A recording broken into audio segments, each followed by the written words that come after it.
after hearing presentations that more or less paint a picture of the macroeconomic, social, political environment, utilizing quite a number of secondary data, my presentation will be really different because I will be zooming on a research which we did in 2022, um, which is essentially qualitative exploratory. And so we will be looking at 4 areas in the country um, where primary data was gathered. No? So I will present to you primary data, essentially, of course, with a number of analysis. So the research is about non-health determinants of family planning use among women and disasters. So I listed there my team members. This was quite a big project. We had to select barangays from Luzon, Visayas, Mindanao. And so it involved primary data, as I mentioned. Okay, so the Philippines, as you probably know, ranks 8th most at-risk country for disasters. No, that's about the time when we did the research that we had. In fact, from the third most at risk in or among 171 countries in 2017, it's 8 out of 181 countries in 2021. And that index really is a present is a indicator, now a composite indicator, which is which is a calculation of the disaster risk that the country faces following our exposure to earthquakes, storms, floods, drought, and sea level rise. It also includes susceptibility, no? And overall situation of society in terms of how we are able to adapt our capacities and cope, no? So you have governance as part of the composite of indicators. Okay. So since this is primary data, I'll be presenting quite a number of data. Actually, see Zik, no, requested me to really put my data into 25 slides, and it was really a challenge because primary nga siya, no, and so you will see a lot of, this might be heavy text, but please bear with me. Okay, so and then I will try to limit the time I spend on the slides, but I understand that this is recorded, so you can easily refer to the slides if you wish. Okay, so our being exposed, prone to hazards is largely due to our geographical context, as you know, our location within the Ring of Fire between the Eurasian and Pacific tectonic plates. And you have here data from NDRRMC, no? Classifying the hazards and risks in the Philippines as essentially either typhoons, floods and droughts, okay, storm surge threats, volcanic, earthquake, landslides, and the human induced disasters. In 2017, in fact, estimated cost of disaster per year is 85 to 422 billion.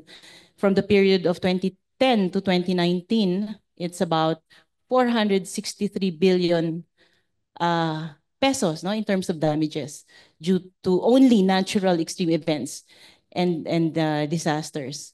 And so you know, no, that in terms of the number of families and individuals affected by disasters, that's about 12.1 million per year, no? That's NDRRMC data. Okay, so across countries, you have this picture of the country, the Philippines, being prone to disasters, both, well, essentially natural, but we also have man-made. And we know from discussion papers by the UNDP that the globe over, across countries, women and girls, people in rural areas, those in indigenous communities, ethnic, linguistic minorities, those who have disabilities, uh, migrant communities, gender, sexual minorities, youth, and older persons are usually those who are disproportionately left behind, no, in the development process. So given all of these, we were engaged by the Philippine Society for Responsible Parenthood, and with funding from the uh, United Nations Population Fund, we were tasked to do a study inquiring into the non-health determinants, okay, in reference to the UN Leave No One Behind framework, uh, particularly of family planning use among women and girls during disasters, and determine how family planning impact their lives. So what we did was to purposefully select 5 barangays or sites, um, well, representing Luzon. Okay, so you have Calabarzon, and then Visayas, or not really representing, but in these areas, Eastern Visayas region, Caraga and Barm. Now, those that are most prone and vulnerable to calamities and natural and man-made disasters. So we pre-selected the barangays within the municipalities of Batangas, Eastern Samar, Surigao del Norte, and Lanao del Sur. So the research is divided into 2. I will just present one. No? So the first part really looked at how the how the 5 key factors of LNOB, no? Discrimination, geography, governance, and socioeconomic status, plus shock and fragility, shape the experience of people in these areas. So there are quite a number of narrations. So very interesting, but we will skip that. And go directly to exploring, no, and diving into information about how the respondents in the FGD, 107 of them, no, how their what their values, perception, belief, opinions, and practices are on family planning use, in order to identify uh, those non-health only, no, non-health related factors that influence their choices and decisions, particularly during times of disaster. Okay, the study employed a qualitative, as I said already, no, qualitative exploratory research design, collecting data from 23 key informant interviews and 107 focus group discussions. So the initial inclusion criteria was guided by the LNOB framework for the selection of the provinces. And then the primary consideration for determining inclusion was not just because they are most recently affected by calamities or regularly confronted with natural and man-made disasters, but they belong to lower income municipalities, no? Meaning to say that the financial resources available to their communities are very limited, to the local government unit, very limited, and so their ability, no, to deliver on programs and development projects are limited as well. Now, within these municipalities, we coordinated with the local we had local coordinators in the person of the municipal health officials. So they are there, no?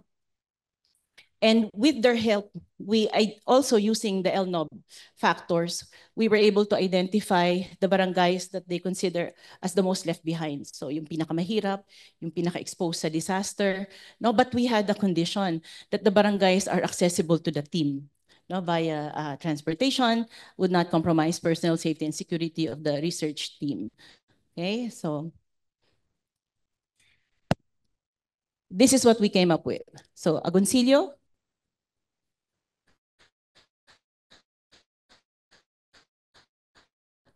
uh,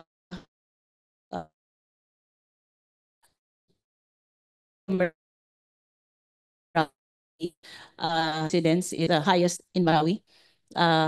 Of course, in terms of the classification, we took very we focused as well, no, as I mentioned earlier, on the how prone, no, these areas are, no, and within these areas, using the help of the local BHUs, no, RHUs, we were able to identify these sites. So in Agoncillo, we had 2 barangays, Banyaga and Bilibinwang. So most susceptible to volcanic tsunami, prone to base surge, ballistic projectiles. So you have it there, you know, typhoon slides and flooding. In Cambante, Mercedes, Eastern Samar, one of the heaviest hit, no, during the Yolanda typhoon. So low susceptibility to high flood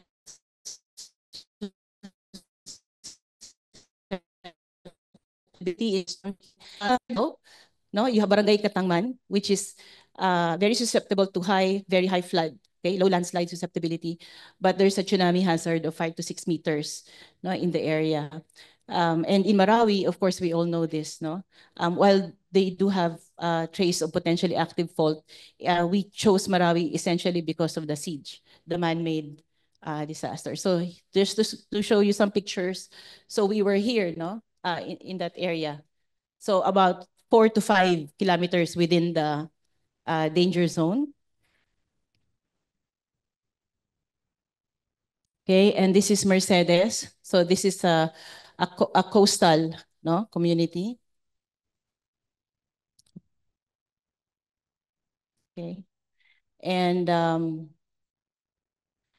okay, Siargao, which is an island, no, community. So the one with the orange dot there, and a line, no, a red line is where we went, where our team went. And then of course the Marawi siege. Okay, so just to give you a very brief profile of the communities we went to. In terms of population and housing data, no, of 2020, at that time that was the only one available to us. Okay, so Barangay Bilimbinwang and Banyaga are the largest, followed by Barangay Katangnan in General Luna, and Sagungsongan in Marawi, which had only 800, no, compared to 2,886, 2,668, no, in Agoncillo. Yeah, the smallest barangay, Mercedes, with a population of only, with a population of only 276, no, and yeah, household population of 285 and number of households 80. Okay, so in terms of population distribution by sex, in Barangays Cambante, Mercedes, and Sagunson, distribution is almost equal. No? It's actually equal, 400, 400, 138, 138. So we were a bit curious how it could, exactly have that kind of distribution, but equal distribution. In General Luna, slightly more males as against females. And yeah, the biggest proportion of female to male can be found in Bilibinwang. Okay, yeah. So there is high reproductive capacity in the areas that we went to, because as you see, 51 to 56% were of females in the area were of reproductive age. Okay, now let's look at the respondents.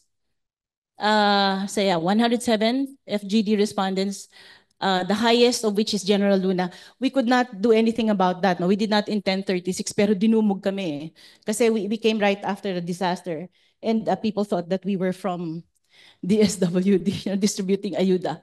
And so while we were trying to ask them to go away, talagang hindi namin kinaya, no? Okay, so yeah, that's disproportionately high, 36. So you have 29 from Marawi. Again, there were also people who wanted to be part of that. The team could not, nahirapan talagang magbawas, no? Nagbawas na sila dyan, no? Kasi yung pinuntahan namin na evacuation site was also very terrible. And I think they thought that we will be giving ayuda as well. So kaya, but we did give, no, pamasahe. I think which is, hindi naman siya unacceptable, no? Pagkatapos mong abalahin, nagbigay kami ng pamasahe. Okay, sige. So participants' mean age is 32. Okay. Participants from Agoncillo Mercedes are the ones who are younger. Those in Marawi and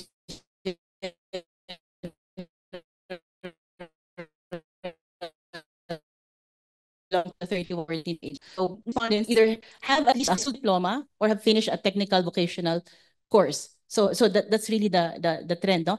But Agoncillo appears to be where the most educated women are those with high school diploma, falling at 57 to 14%. We were only able to capture one woman with a college degree, one in Agoncillo and one in General Luna. Where this is very interesting, no? In Marawi, there were 8 women who were college graduates. And there were 5 with at least who was able to at least reach college. But later you'll find out that in terms of decision making, spousal family relations, these women are the ones who have very little control, very little say, in how family planning use is determined. So they belong to the predominant ethnic group.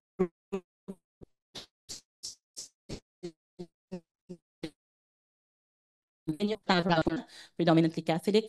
Siguro I'll just skip this. Okay, yeah, but this one is important. 90 to 48% of women use modern contraceptive methods, those in Batangas, okay? In fact, across these areas, pills and injectables are the most popular, okay? So at least 57 to 0.14 in Mercedes and in General Luna as well, no, use modern contraceptive methods. Unfortunately, there's a high NA response in the 2, no, in Mercedes, General Luna, 3, and Marawi. So medyo ano tayo dito sa data na to. Okay, so in terms of contraceptive use, at least 49 of women between 15 to 30 use modern family planning methods as compared to those of later age category. I mentioned the pills, okay? And so while the pills and the injectables are free, it's not provided to them regularly. So the cost of commodities rests on the women themselves in times when they are not provided with the commodities.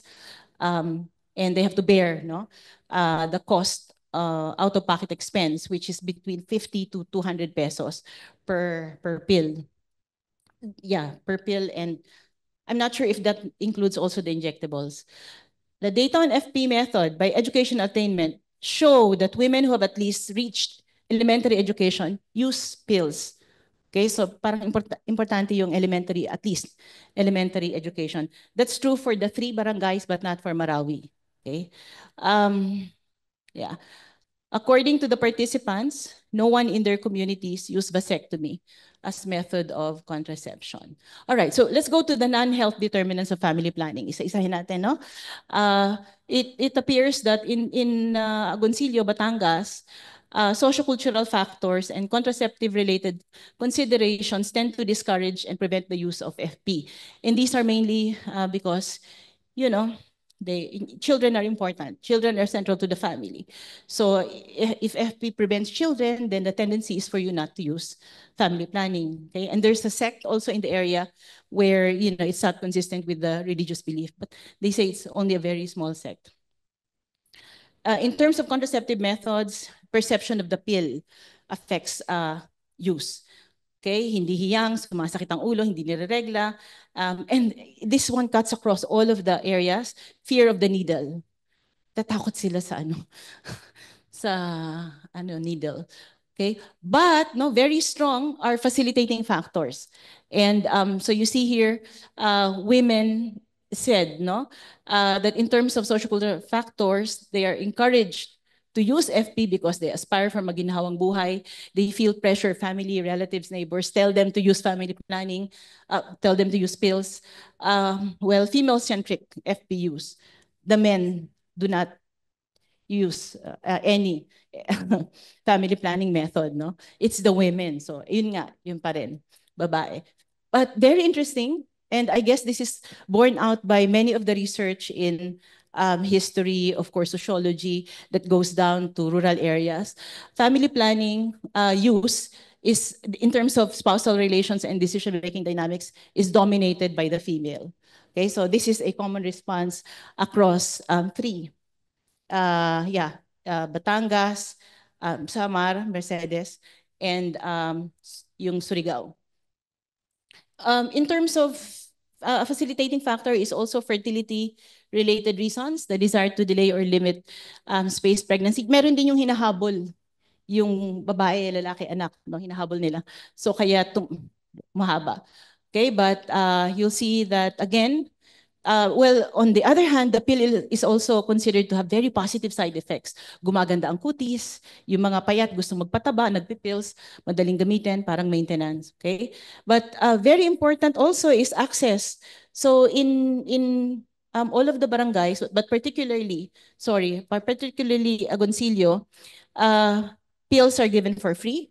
No, they are distributed in what do you call this, evacuation sites, okay, although not consistently and not regularly.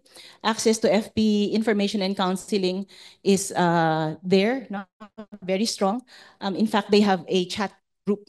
Women are, given follow-ups. They are informed. FP commodities are delivered to their homes. Okay, and a lot of women in this area feel that economic cost of childbirth and child rearing, including overall cost of living, is a factor uh, for them to use FP. So you will see that in Mercedes, no, halos ganun din. Okay? Female dominated, high importance, maginhawang buhay, fertility related. So you'll see, no, more or less the same facilitating factors, the same inhibiting factors as well. Okay? In general, Luna, okay, very weak yung fear of the side effects of FP. So kahit masakit yung ulo, they're spotting, pills is very expensive, it doesn't matter, no? They still use contraceptive methods. So the same female-centric, female-dominated social pressure, okay? But here it's very interesting. During the COVID-19 pandemic lockdown, hindi sila nakakalabas, walang follow-up. Tumaas yung birth rate. Okay? So ang input nila, wala kasing ginagawa. Tapos nandun lang sila, hindi makalabas, hindi makabili ng pills. Okay? So we have to think about that. Of course, in the case of Surigao, dahil talagang nilubog sila halos, no? Like Mercedes as well, damaged records. Yung mga records nila, so pills got expired. Okay? Yeah, so halos parehas din, not much, no difference. Okay, except let's go to Marawi now. To Marawi, this is a different case, no? So factors that tend to encourage, they're all very weak, very, very weak. No, I'm not going to go through that, but in fact, hindi yan gumagana. The inhibiting factors really are because women want more children. No? We have respondents as many as 12, 11, 8. Okay, so they want many children. There is religious conservatism. If you don't have children, you are shamed. If you use pills, you are called promiscuous. And it's seen as a way to control the population of the Muslims. No? So they don't want that. This is the only site where we found that spousal relations and decision making is really male dominated. No,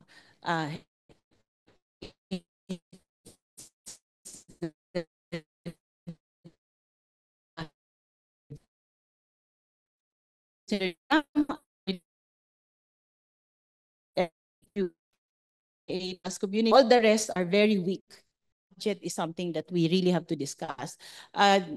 Yeah, and the threat of organizational effectiveness as a result of devolving Department of Health workers. No? Andun pa rin siya yung issue na yun. We know dapat last year nagsimula na yung according to the Mandanas ruling, but hindi pa rin siya, no? Hindi pa rin nangyayari, right? Okay. And we have very specific recommendations for Marawi kasi yun talaga yung problematic. Okay, we are saying that they should consider advocating for the implementation of the IRR on the anti-child marriage law. Okay, and of course, discuss the implications of the Muslim Haram on family planning. Siguro one or two na lang from the local government. Disaster response should invest on necessary information, communications, and transportation technologies. Because we noticed that pagka nagkakaroon ng disaster, nasisira yung kanilang mga records. Nawawalan sila ng data. No? They have to build and rebuild the infrastructure again, no? Information communication.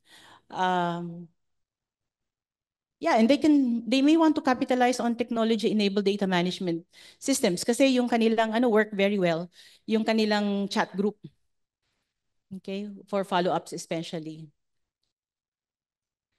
All right, but yeah, so there are a lot. You can go through them on your own time. But to emphasize, municipal or city health offices should address the fear of needles in general for these areas, and the inclusion of males in FP campaign and use by correcting misconceptions about vasectomy. Yun, so that ends my presentation. Thank you very much.